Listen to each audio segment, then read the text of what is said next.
तो अच्छा रहेगा, क्योंकि अभी छुट्टी चल रही है और नेटवर्क एरिया में होंगे, तो उम्मीद है कि ज़्यादा से ज़्यादा लोग जुड़ेंगे। और ख़ासकर जो लोग हमारे टेक्नोलॉजी में ज़्यादा दक्ष नहीं हैं, जिन्होंने ये काम कभी अपने आप किया ही नहीं आज तक, वो या तो साइबर कैफ़े पे डिपेंड रहे, या फिर अपने किसी दूसरे साथी के, या फिर हमारे रावत जी पे डिपेंड रहे, तो वो लोग भी ज़रूर जुड़ेंगे और थोड़ी बहुत इसकी जानकारी प्राप्त करेंगे।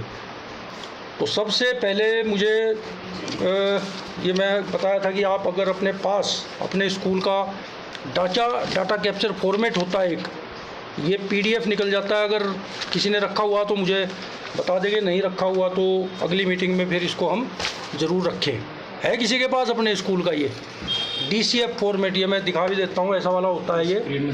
तो इसको हमारे रावत जी इसको स्क्रीन पे भी अपनी स्क्रीन शेयर कर लेंगे, वो दिखा भी देंगे आपको।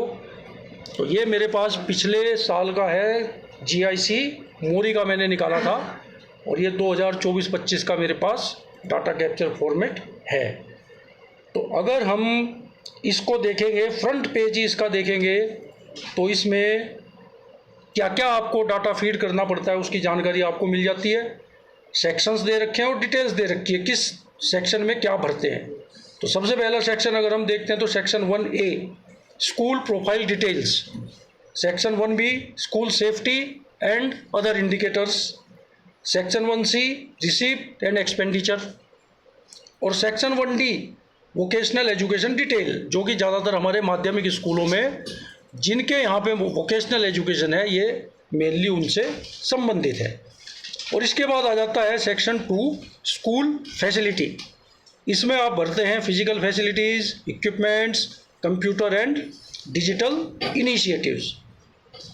तो सभी लोग सुन पा रहे होंगे मेरी बात। हम आगे बढ़ते हैं। अभी मैंने अपना जो ये ब्लॉक है, इसका हमने निकाला था ब्लॉक सर्टिफिकेट। तो ब्लॉक सर्टिफिकेट मेरे पास ये 2022-23 का भी है और 23-24 का भी है और 24-25 का भी है।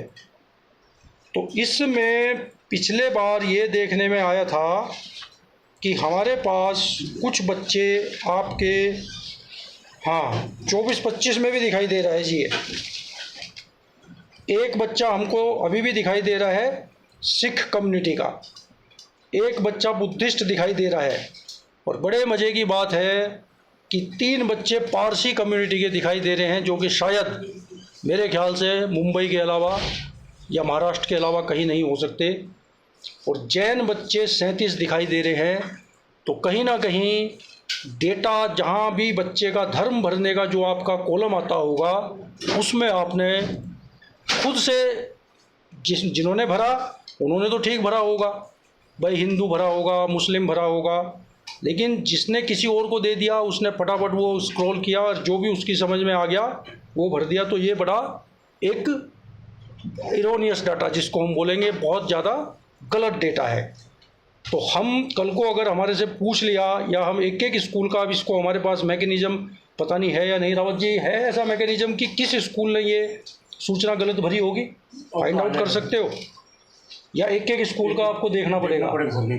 तो मेरी आपसे यही रिक्वेस्ट है कि ये जो 37 बच्चे हमको जैन दिखाई दे रहे हैं, आप सब लोग अपना अपना जो SDMS होता है उसको चेक करें। जहाँ भी बच्चे का आप रिलीजन भर रहे हैं, आपके द्वारा कहीं गलत तो नहीं भर दिया गया। तो ये एक छोटा सा एग्जाम्पल मैं दे रहा हूँ, जो कि एट ए ग्लांस हमारे सामने, ये इसको बोलते हैं ब्लॉक सर्टिफिकेट, पूरे ब्लॉक का एक जिस्ट निकल के आ जाता है हमारे सामने।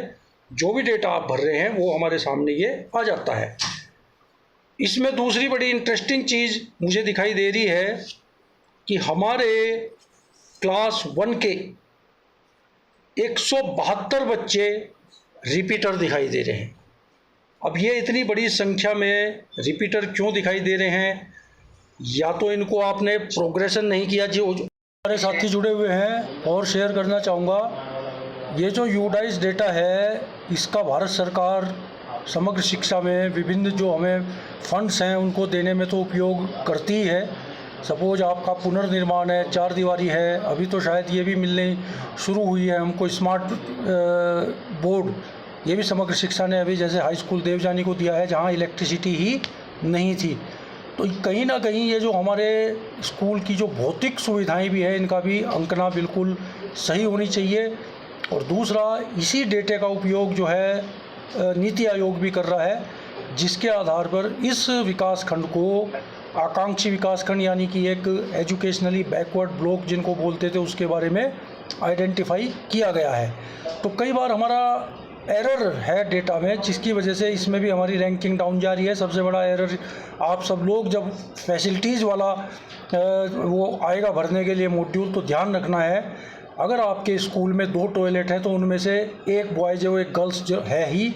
और अगर एक ही टॉयलेट है तो हर विद्यालय उसको गर्ल्स टॉयलेट के रूप में अंकित करना सुनिश्चित करेंगे, क्योंकि इस रैंकिंग में हम बहुत पिछड़े हुए हैं।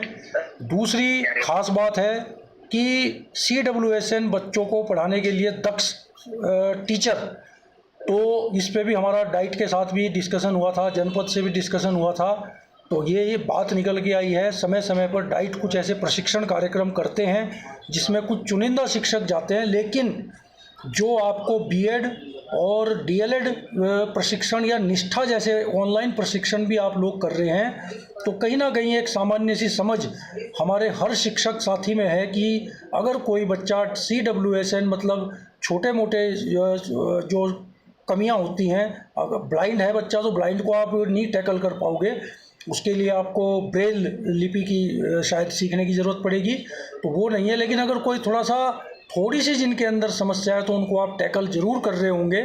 तो अगर 1-2 टीचर कार्यरत है तो एक टीचर उसको भी आप यस कर सकते हैं, इसमें कोई बड़ी बात नहीं है हमारे साथियों को। और अभी तो हमारे पास कुछ विशेष शिक्षा वाले टीचर आ चुके हैं, 4-5-6, और आने वाले समय में और भी आएंगे। तो वो सब अपना इसको CWSN बच्चों को, जहाँ भी एक कॉलम लिखा हुआ कि उसको पढ़ाने के लिए आप